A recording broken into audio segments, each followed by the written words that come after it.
Charles Oliveira is currently riding an 11-fight win streak, in which time he has captured the UFC lightweight title. However, there are persistent rumors that he might not actually be in the next world title fight in the division, after being stripped of his belt just before his last fight with Justin Gaethje. Today we're discussing if Charles Oliveira could be said to be pushed out of the UFC title picture. Stay tuned. First up, why was Oliveira stripped? Well, the Brazilian came into his second defense of the lightweight title against Gaethje, fit and healthy, but there was one problem. He missed weight. As a result, the UFC stripped the champ of his belt, meaning that when the fight went ahead, only Gaethje was eligible to win the title. He came in just 0.5 pounds over the 155-point limit and was even given an extra hour to lose the weight, but unfortunately for him, he couldn't shed it. Oliveira went on to submit Gaethje in the very first round, but wasn't awarded the belt due to his missed weight. Oliveira would go on to claim that the fault didn't actually lie at his door, suggesting it was down to a recalibrated scale the morning of the weigh-ins. This sentiment was actually echoed by other fighters on the card, but some believe it was Oliveira's fault for not making sure of his weight beforehand. However, most were incredulous at the UFC's decision to strip Do Bronx, suggesting that 0.5 pounds is nothing and that the UFC should have given him a pass. But others, like lightweight rival Michael Chandler, who Oliveira actually stopped last year, were less sympathetic, saying, "You got a contract, and you signed that contract, and the contracted weight. I have weighed in now 30 times in mixed martial arts and 100 and something times before that in the sport of wrestling. I have never missed weight. What do you guys think? And what about Charles being pushed out of the title picture? Let's see. As we know, MMA and his rankings aren't particularly fair, but Charles is facing the very real possibility of the UFC booking a lightweight title fight without him, suggesting he should fight number 4 ranked Islam Makhachev. Seemed to carry the most weight at the moment, but the UFC reportedly want to book that fight for Abu Dhabi later this year. This is something that Oliveira and his team aren't particularly interested in, as Diego Lima, Charles' coach, has questioned the location, suggesting that it is tantamount to a home fight given the fact Islam is a Muslim. Lima went on to say, "Why do it in Makhachev's turf? Look at what Charles has done," before going to question why the UFC aren't setting up a fight for Oliveira in Brazil, saying, "Look at his track record. Why not let Charles fight whenever he wants? Why not give us the chance to fight in Brazil? Oh, but it has to be somewhere neutral. Fine, let's do it in New York. If this was McGregor, we'd fight him in Ireland, because McGregor also made history." He then suggested October, which the UFC has earmarked for Abu Dhabi, would come much too soon for Charles, claiming Charles doesn't want it to fight in Abu Dhabi. As his head coach, I fully support his decision and agree with him. But unless your name's Conor McGregor, the UFC probably doesn't care about your wants and needs, unfortunately. So what else do we know about the situation? Stay tuned to find out. Charles is of the firm belief that he should be able to pick and choose his opponent, as well as the fight's location, but given the fact that he is not even the lightweight division's official champion anymore, the likelihood the UFC will acquiesce to his demands is extremely unlikely. These days, each pay-per-view more or less needs a title fight to sell it, and it seems as though the UFC have decided the lightweight title will be on the line in Abu Dhabi this October,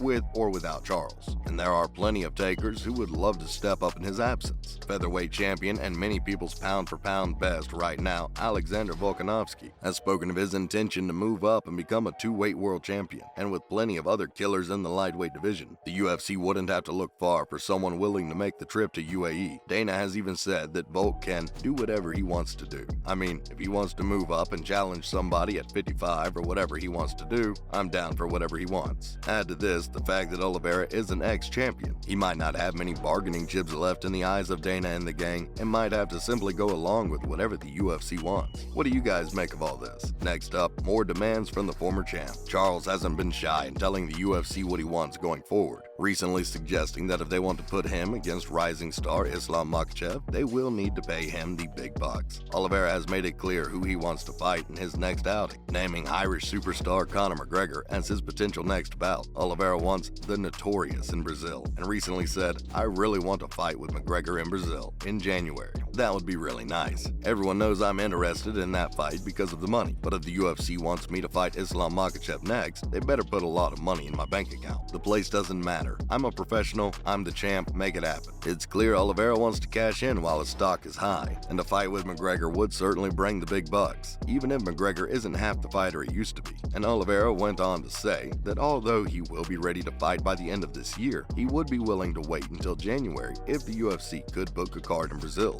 However, if Charles decides to wait, that could mean he is overlooked for the title fight in October in Abu Dhabi, as we have previously mentioned. What do you guys think? Should Oliveira wait for McGregor? Next up, Michael Chandler has had his say on who should fight for the UFC lightweight title. Hardly unsurprisingly, Michael Chandler believes he should be the one fighting for the lightweight title and has suggested that Russian rival Islam Makhachev should be the one to go to war with him. Chandler delivered a knockout for the ages last time out against Tony Ferguson, and it is no exaggeration to say he could have killed him, and he has now issued a call-out, which Makhachev has responded to. Chandler, speaking via his Instagram account, said, "Hey, Charles, do your thing, bro. Wait till Conor comes back. Do your thing. You deserve it. On a couple fight win streak, smashing through everybody, why don't you sit out? Wait for Conor to come back. I'll keep the division warm. I'll keep the division going." He went on to say he would fight Islam for the title, encouraging him again to chase his super fight against McGregor to get it out of your system, while then telling Charles he would see you at the top. Makhachev has had his say on the prospect of facing the former three-time Bellator lightweight champ, Chandler. Makhachev responded by telling Chandler he would be easy money, before reiterating that the title is the goal, no matter who. Let's go. Chandler and Makhachev have been sparring for the past year or so on social media, so a fight between these two could be just what the doctor ordered. Who do you have if this one goes down? And finally, another up-and-coming lightweight has had his say on his upcoming fight. Stick around. Paddy Pimblett is fast becoming a UFC fan favorite, and the former Cage Warriors champ is out again in a couple of weeks at UFC London. He takes an American BJJ black belt, Jordan Leavitt, and has recently been speaking about how he sees the fight going. Pimblett has been touted as a future UFC lightweight title challenger, and his exciting style has brought with it comparisons to one Conor McGregor. But as of yet, he hasn't really fought anyone in the upper echelons of the lightweight division. But you have to start somewhere, right? Many have suggested Leavitt's grappling could pose problems for Paddy, but the popular scouser sees it going down slightly different. Say, I'm gonna come out and put it on him in a big way, and he'll wilt under the pressure in the first or early second, and I'm gonna finish him. Simple as. Pimblett has massive confidence in his own ability and clearly thinks he will have too much for Leavitt, so it will be interesting to see how this one plays out. Give us your predictions below.